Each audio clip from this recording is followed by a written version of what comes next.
What's your never meet your hero's tale? Not my hero, but I once witnessed Detroit Pistons, Tayshaun Prince ruin a little kid's childhood. My friends and I were at a subway close to where the Pistons play. The only other people in the subway were a young boy, wearing a Pistons shirt, and his mother. In walks Tayshaun Prince and this kid started to lose his shit. His mother told him to wait till Tayshaun ordered his food to approach him. The kid waited patiently for about 5 minutes, then approached Tayshaun as he was walking to the door. All this kid said was, "Hi Tayshaun," and smiled. I've never seen an adult give a child such a disapproving look. He rolled his eyes and began to walk out the door. The kid started crying as my friend yelled out, "You're a fucking dick." I was on a night out in Glasgow with a couple mates at a pretty well-known pub called Aran Moor. At about 2 in the morning, we decided to call it a night and head home. We were standing outside the pub joking about. This was the middle of January and it was freezing, so the street was pretty empty apart from a guy running a little hot dog stand with a huge dude next to him inhaling a couple of hot dogs. My mate points out jokingly that the dude looked like the Hound from Game of Thrones. I laughed, then looked a bit closer. It was him. Pissing myself laughing, I start to walk towards him when he shouts mid-chew, "Fuck OFF." It was absolutely hilarious, and come to think about it, it's exactly the way I hoped he'd be. Anyone say Shaun White? Everyone I know who has ever met him says he's a dick. And I even remember during the Winter Olympics he fell and his teammates cheered. Like, you have to be a huge asshole when your teammates are happy when you fail during the biggest winter sports event in the world. Edit, I always knew my top comment would be about how much Shaun White sucks as a person. Art Spiegelman. Some of you will recognize him as the author Artist of Mouse, the only graphic novel ever to win a Pulitzer. Not a hero, per se, but definitely someone I looked up to. He came to a conference I'm associated with, and I was the person who drove him around and generally made sure he got to where he needed to be, when he needed to be there. He and his agent were demanding, the agent more so, and rude. He insisted on smoking everywhere, and I got the sense that he demanded to smoke everywhere just because he could, not because he really needed to. He was particularly rude to the college kids who came to see him, which was very disappointing. He went on to our very short list of people who will never be invited back. I ran into the Manning family while tailgating at an Ole Miss game. Eli and Archie were super nice and signed autographs. Jim McMahon from the '85 Bears and some famous actor I can't really remember was there and being nice too. But Peyton wouldn't even talk to us and refused to sign anything. I was only 11 at the time and had my 8-year-old brother with me. K.A. Elwes was rather disappointing. He was at a local Comic-Con a couple years back and he was just a regular grump. He had a couple security guards constantly hovering around him that would shoo anyone away that attempted to take a picture. Stan Lee was there later that day and he was a peach. Didn't get to meet him though. I will always regret that. Even Norman Reedus didn't have as many security guards, and 80% of the people there were comprised of his rabid lunatic fangirls. I try not to judge anyone based on Comic-Con experience. Comic-Con has gotten so big and filled with so many people that you are likely to encounter a lot more terrible fans that don't respect your privacy or personal space. I once ran into Jonan Vasquez at Comic-Con and he was a total jerk, but ran into him again at a much smaller con and he was totally awesome. So I just think that the sheer size and number of terrible people at Comic-Con can really affect somebody who is normally awesome and turn them into a jerk. It's important to stress that every hero can have a bad day or moment when you don't want to meet him or her. Regina Spektor is a wonderful person when meeting with fans, but once she herself admitted to be evil. From her Facebook, today's equation, me plus travel delays plus hunger equals me plus confusion plus exhaustion equals guilt because a nice girl at the airport gate asked for a photo as I was about to murder the styrofoam container of salad after being there for endless hours of waiting, boarding and disembarking again, and I had to, nicely, decline. Afterwards I felt like the Grinch who stole Thanksgiving, but I got to eat. Thinking of all the travelers still stuck somewhere at this very moment. Cheers, Reg. Gonna keep a long story short. I saw Adam Sessler from G4 at PAX and told him a story about how I ended up next to him at a very crowded urinal at E3 and got stage fright because of it. So I acted like I pissed and walked off. I had to confront him about it to get the guilt off my chest. He was totally cool and was like, "You're the first guy that's ever told me his dick is afraid of me," and waved a little cross with his hand and told me I was forgiven. He always seemed cool. My dad and his nephew met Slash and Axel Rose at a truck stop. Axel kicked the bathroom door open and almost hit my cousin with it, and told him to get out of the way. My cousin threw him against the wall and told him to apologize. Meanwhile, my dad looked at Slash, just daring him to jump in, but he just grabbed Axel and walked out. Edit 2, a word. And name. Wow. My highest rated comment. Thanks all of you. At the Motor City Comic Con, Jason Momoa had a panel. This is before I really knew who he was, but he seemed so charismatic and funny. I tried to think of a question. For some goddamn reason, I thought he was playing Drax in Guardians of the Galaxy, and asked him what the interview process for it was like. He laughed it off, but I couldn't help feeling shitty the entire rest of the con. Man, you had me scared. Jason Momoa was a prick for a minute there. From everything I've heard about him, he sounds awesome. I think the worst part about being a celebrity is that if you have a bad day, it turns into a story about how you're an asshole. Yeah, they should definitely do their best to never give a fan a bad experience, but you never know what happened that day or that week. Maybe the real lesson of never meet your heroes isn't that they're assholes, it's that they're human.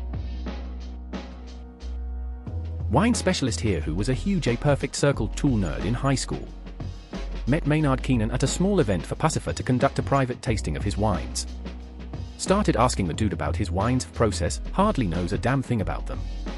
He also treated his fans that paid high dollar to have this tasting with him like absolute gutter trash. One man tried to tell Maynard how much his music meant to him, and Maynard straight up turned his back on the man mid-sentence and walked out the room. Kind of the opposite, but I live in the Baltimore area and my friend was out getting lunch with his mom and elderly grandma. Joe Flacco came in with someone, maybe dad, and sat down. Grandma is getting on in years and isn't as sharp as she used to be, but makes up for this with being loud. She walks over to Flacco's table and starts scolding him and telling him to play better. My friend and his mom retrieved his grandma and tried to apologize to Mr. Flacco. Joe just smiled at them and said it was alright and that he had a grandmother too. Just a hell of a class act. My freshman year at Delaware was Flacco's senior year. One of my friends on my floor was on the football team and had apparently hyped up our group's Halo 3 ability to the point where he challenged some of the football players. Flacco ended up playing for a bit. Nice guy, but not that good at Halo. He did get me with a sticky grenade once, which I consider to be my first reception from an NFL QB.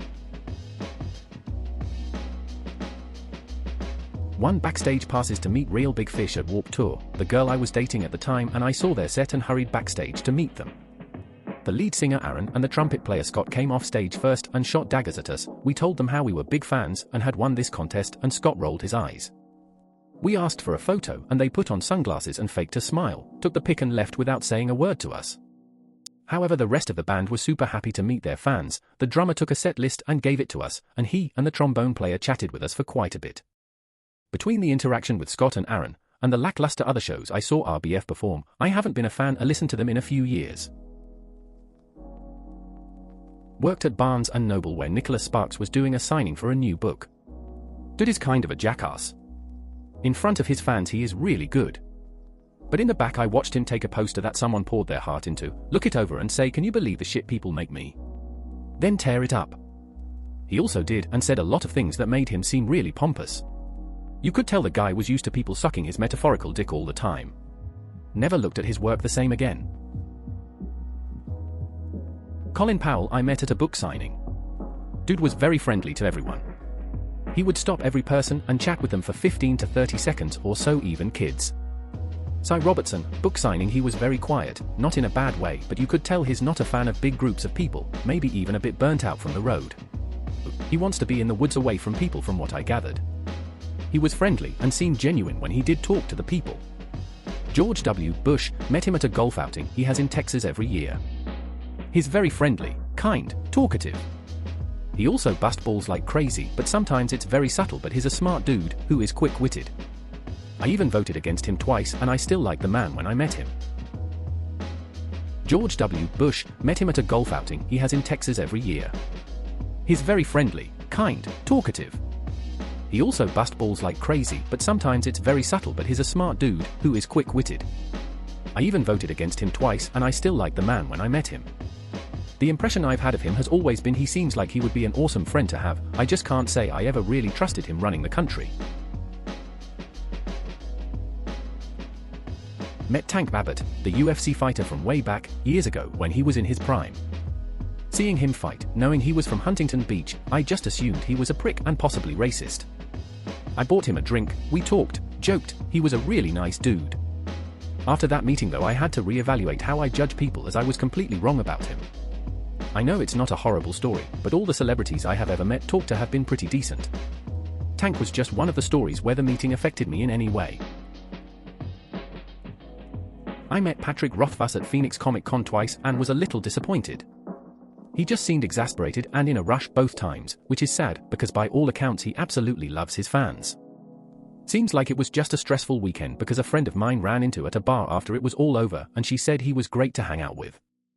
On the flip side, Scott Lynch was very nice and Ian Harrison, winner of Top Shot, was one of the chillest people I've had the pleasure of running into at a party. Edit, since it keeps getting brought up, I most certainly blame it on the environment and very much give him the benefit of the doubt. I've heard way too many great things about him to think anything otherwise. UK here. I've met Jeremy Kyle and he was a complete moron. I was in a pseudo VIP area at a racecourse. I say pseudo because they let me in there, and my friend and I politely asked for a photo. He pulled a face, sighed and said, "Really?" Ended up leaning in for a photo that I took on Snapchat and sent to Team Snapchat, thinking it was every one of my friends. Apparently it's actually the people at Snapchat, so now I don't even have any proof I managed to get Jeremy Kyle to take a moody photo. Edit, he's not my hero. Apologies to Matt Berninger. My brother used to be a Power Rangers freak and idolized the Red Ranger. One day, we found out they were filming at a park near our house, so we went there and he actually got to meet the Red Ranger. It was like he was meeting God. But he's also the same guy who was arrested just recently for allegedly stabbing and killing his roommate. I've met Mark and Craig Kielberger and Greg Mortensen and interviewed both of them. I was going to interview Quentin Tarantino as well, but it was already 1 a.m. and he wanted to go back to his hotel. This was all for my high school newspaper. I'd say that with the exception of Quentin Tarantino, my heroes were quite rude and condescending. Tarantino, on the other hand, autographed my book, which is something he said he never does, of his screenplays, Reservoir Dogs and True Romance, at the end. I still have it, a decade later. Although the public opinion is that Tarantino is vain, he was the nicest celebrity I've met and incredibly down to earth. Around 1995, as an 11-year-old, I sent Bill Gates an email telling him that he was my hero. I don't remember exactly what I said, but about 2 days later, I received a generic email back warning me not to send any more spam emails to this address. I felt really sad for a few weeks, but I realized that the email was probably not a response from him, but probably automated. There was an entire team at Microsoft devoted solely to managing Bill G's inbox, spam prevention, and such. I've met a couple band members I really like. There's no bad story there or anything, it just wasn't anything special. Sometimes you dehumanize other people and put them on a pedestal. Then you meet this person you've idolized for a while and they don't live up to your expectations and you're disappointed. Meet your heroes if you want, but try not to walk away disappointed if they're not as extraordinary as you've built them up to be. Okay, this is more of a never really thought of him as a hero before, but it's nice to see he's a good guy. Story. A story from my daughter. She was with a bunch of kids in an art camp who spent a day in New York City visiting museums and such. They stopped into a store and ran into Tim Gunn, the guy who does Project Runway. He took the time to speak with each of them and look at and even critique some of the artwork that they had with them. He even took a picture with the whole group. Great experience overall, especially given the cutthroat reputation of New York fashion community. I met George Takei at an Asian American film festival a few weeks ago. He was there to talk after seeing his documentary about his life. It was a small crowd of less than 100 people, so I figured it'd be a nice thing to hear about what he had to go through. Maybe I'd be able to get a photo with him. Dude did not speak off script once. He repeated what he said word for word in his movie, which we had just seen, and acted like he was the shit. The freaking movie even showed him and his partner shoving money into their fanny packs. It was just not very graceful. I don't care if people love his social media accounts, he's become jaded from working the circuits. I was at a book signing for Sonia Sotomayor. I was next in line to get my book signed and the lady in front of places a piece of paper in the table and Sonia asks, "What is this?" The lady says that has graduated law school in order to be recognized as an attorney or something like that she needs to be sworn in. So, Sonia stopped the line and had her sworn in. Pretty classy lady. Not every day you get sworn in by a Supreme Court justice. Edit, wording and grammar. Aspiring to work in environmental protection, I love Jane Goodall. I was in Roots and Shoots in college and started volunteering for the Jane Goodall Institute in Taiwan after. We organized an event she attended, and I gushed about being so inspired by her, and this one time I stayed in a cabin she loves in Washington, etc. And she asked me to go fetch her purse. She had no interest in being kind to me at all. I think she likes monkeys better than people. I'm in a wheelchair, and as a result I can get very interesting and telling responses from people. Nick Offerman has no equals. I know we're supposed to give bad stories, but Nick Offerman is so cool it hurts. He got down on one knee to take a pic with me, and I told him he didn't have to. He goes, "Son, everyone should kneel for you," and he was dead serious. I laughed thinking it was a joke. It took me 3 fucking years to understand what he meant, but he was telling me to have enough self-respect to ask for accept respect from others. Nick Offerman is operating on another plane of existence, man. I was working at Bojangles in the drive-thru. Dale Earnhardt came through the drive-thru and I immediately recognized him. Being starstruck, I said, "Hey, you're Dale Earnhardt." He replied, "And you're just a drive-thru worker." Being 15, this was pretty crushing. I guess it helped in the long run. I joined the military on my 17th birthday. So I wouldn't be stuck doing that for the rest of my life. Not my story, but a friend of mine saw Kurt Vonnegut sitting on a park bench in New York reading a book. My friend is a huge fan, so he mustered up the courage to say hi, but before he could even say anything, Kurt just looked up and said, "Fuck off." Honestly, I think that's better than an autograph. I interviewed Alton Brown a decade ago. Oh no, there was nothing wrong about meeting him. It's just that I realized after that interview that I was a stupid kid and that I really needed to get my shit together and stop being such a poser. It was a rough realization. Then again, I'm better for it. I got to meet Drew Carey when I was called up to contestants' row on The Price is Right. I didn't know what to expect, but he was genuinely a really nice guy. He talked with me between sets about my work and about helicopters and motorcycles, things I love. He would always answer any questions other audience members had, and it showed that he was trying to be a good host. Good overall guy. My dad was my hero for most of my life. He was strong, kind, reliable, and everyone loved him. But when I was 15, I found out he was having an affair with one of my friend's moms, and I had a bit of an identity crisis. It's hard realizing that the people we idolize have problems too, and instead of trying to be like our heroes, we should try to be better than they ever could be. I think I learned a lot from what my dad did and what he failed to do, perhaps more than I would have learned if he had remained the untouchable hero. Meeting our heroes might be tough, but I think it's an important step in our own self-development. When I was about 5 years old, my mom told me Barney was outside. I love Barney. I went over excitedly. Some other kids were there, and before I got my chance to talk to him, I saw it. The ankle area was pushed up and I saw a sock on a man's leg. I knew then that he was a fake. Pete Rose. I don't give a damn about baseball, but my dad is a huge fan of the sport. Pete Rose was signing autographs at the Forum at Caesar's Palace. I call my dad on my cell phone within hearing distance of Pete Rose, and this happened. Me, "Dad, Pete Rose is signing autographs. You want one?" "Dad, hell no." I get out of line. "Pete Rose, you want a fucking autograph or not?" "Dad, tell him he ruined baseball." Me, "Pete Rose, my dad says you ruined baseball." "Pete Rose, fuck you and your dad." Your dad understandably dislikes Rose. So you hurl an effrontery at him and he retorts on the same level, and that makes him a bad guy? IDK. I met Mick Foley after one of his shows once. While he wasn't a jerk or anything, he was definitely rather cold and uninviting. He just seemed like he'd really rather not be there. I can't totally blame him because he'd just done an hour-long show, and the prospect of doing a meet and greet probably sounds awful after that, but he was one of my idols since childhood and I couldn't help but be disappointed. I almost met Mick Foley in 2008. SmackDown came to my city, so my friends and I went. After the show ended, he, along with other wrestlers, stayed in the arena to sign autographs. I wanted his autograph, but the crowd was too big. I heard someone ask Mick if he could sign his dollar bill. He replied, "Why?" "So it could be worth 50 cents? Everyone laughed and he signed his dollar bill. He seemed like a nice guy, interacted with the fans with a smile. Perhaps he just had a bad day when you met him.